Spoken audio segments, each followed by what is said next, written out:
So welcome everyone to this virtual community meeting to discuss NPA 2025-0024.01.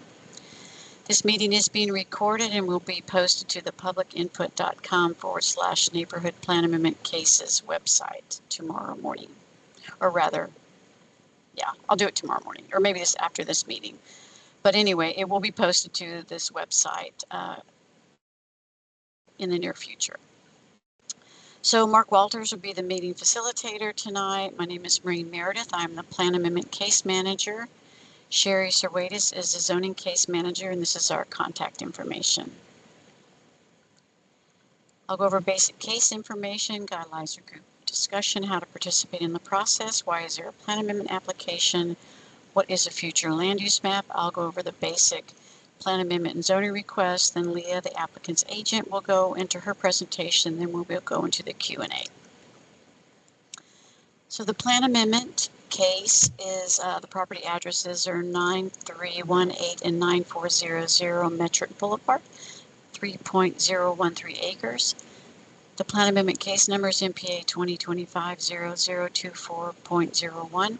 Project name is 9400 Metric Boulevard. The request is to change the future land use map from industry to high density mixed use. The associated zoning case number is C14-2025-0052. The request is to change the zoning from North Burnet Gateway CI Commercial Industrial Subdistrict Neighborhood Plan to North Burnet Gateway WMU Warehouse Mixed Use Subdistrict Neighborhood Plan.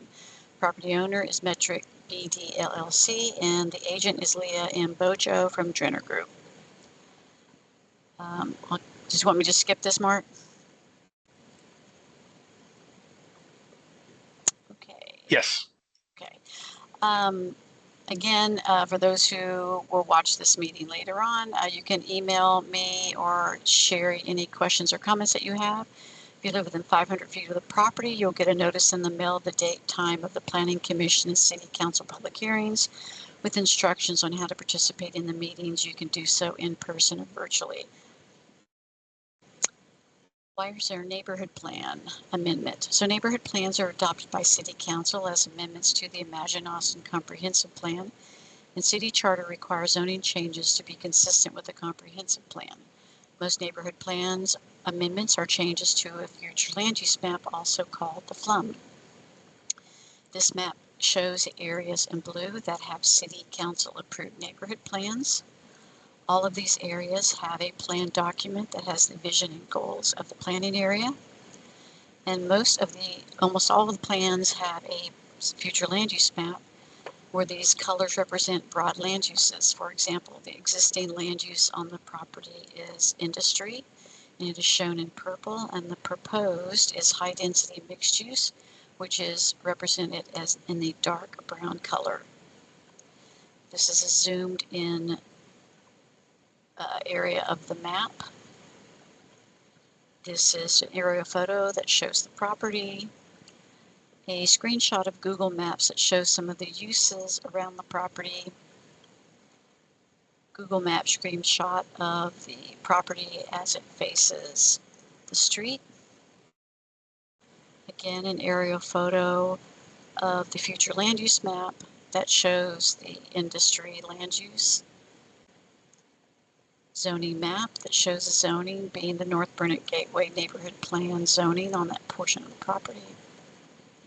This is the growth concept map where these colors represent regional centers, town centers, neighborhood centers, and activity corridors. And this is a zoomed in portion of that map that shows the property is in the North Burnet Gateway Station Regional Center with West Runberg Lane being an activity corridor. This shows the public transportation in proximity to the property. And that ends my presentation. I'll stop sharing my screen and Leah can start her presentation. Right. Thank you, Maureen. So I'm Leah Bojo here on behalf of the applicant for the rezoning of 9400 Metric Boulevard. So this is an aerial view of the properties. It's actually 2 addresses, but we're just calling it 9400 metric. So these are both the sites that we're looking to rezone. Here's a zoomed in view. You can see that they are currently warehouse, both are warehouse sites. And like Maureen mentioned, there's actually pretty good transit in the area. They total about 3 acres together. There is an urban trail opportunity back here by where the Red Line is. We've been in touch with the folks from the Red Line Parkway about that. And it is near to the All Ages, All Abilities bicycle network. So here's what we have today and what we're requesting. We're currently zoned within the North Burnet Gateway plan with a subdistrict of CI, and we're asking for commercial industrial, and we're looking for warehouse mixed use, which allows a lot of the same uses, a little bit lighter, a little less of the more intensive uses, and it also allows residential to be included. And then that would require a future land use map to change from industry to high density mixed use to include the potential of the residential. Also making this change from CI to WMU allows us to participate in the density bonus, which would mean that in exchange for additional height, we would also provide affordable housing. So because this isn't currently an industrial area, we looked at the city's most recent 2020 industrial land use inventory and saw that North Burnet Gateway is considered a transition typology. As you can see here, they have listed out the places where the city wants to keep industrial and protect it, and places where it's already in transition. North Burnet Gateway is included as a transition area.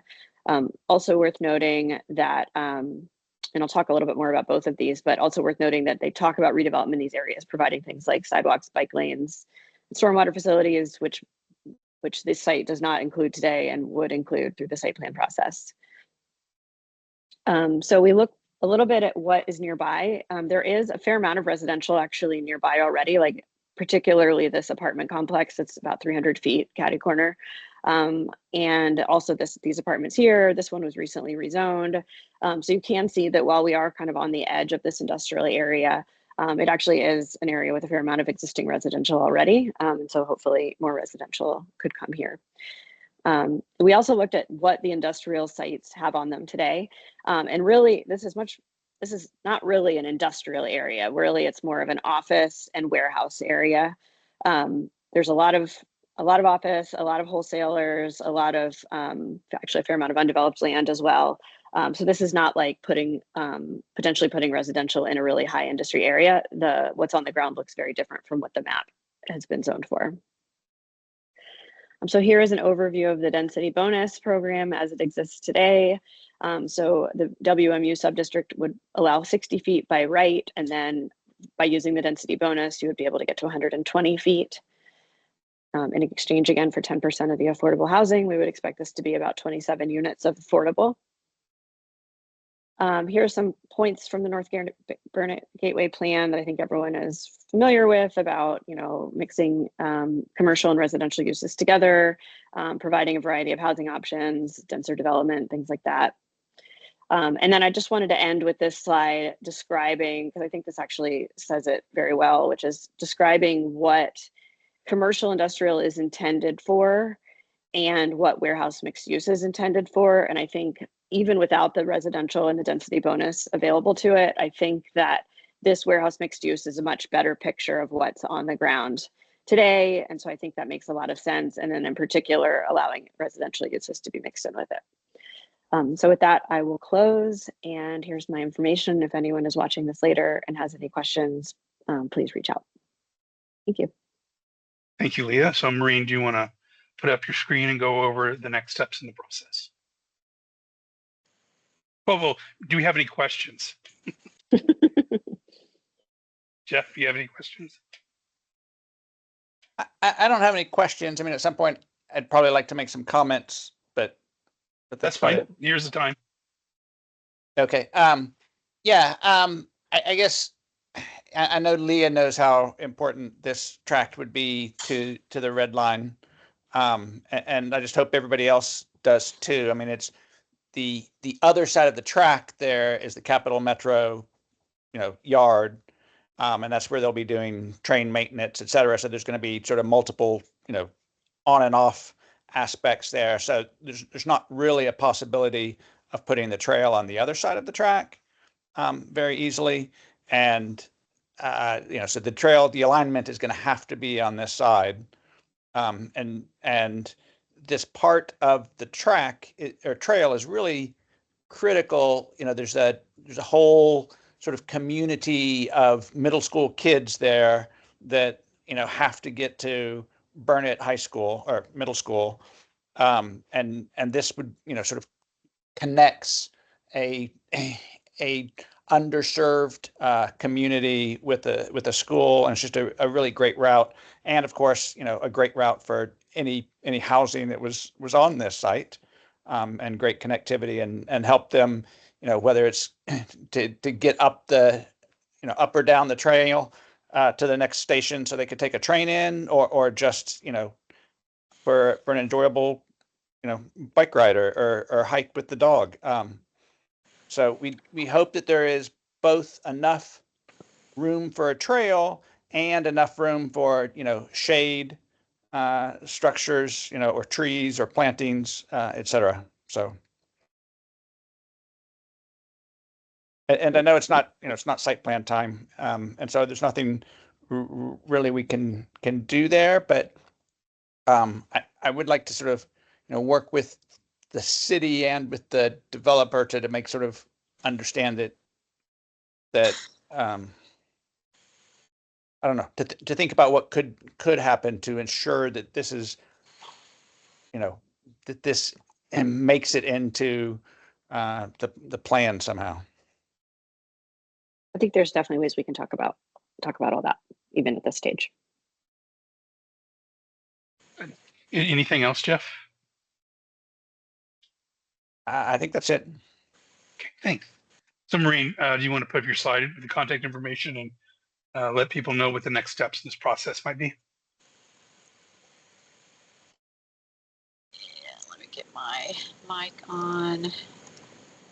Oh, there it is. Okay, so I will meet with my planning team next week, and we'll make a recommendation on the requested change in future land use map.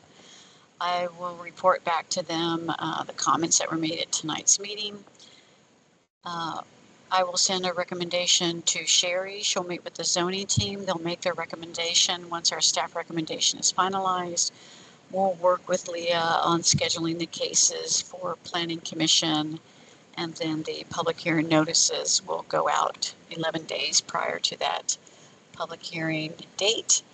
And if anybody wants to send me and Sherry any comments that you would like to be included in the staff case reports, you can do it probably sooner rather than later. If you just want to check in with me in a couple weeks to see if we've settled on a date, or just go ahead and send them to me now, so we'll have them whenever we do get it scheduled. Okay, and with that, Leah, do you have any closing comments? Don't. Thank you. Okay, well, with that, we can end the meeting early and we can get back to our lives. So thank you for coming out, and we'll talk to you later. Sounds great. Thanks, everybody. Bye. Bye. Bye.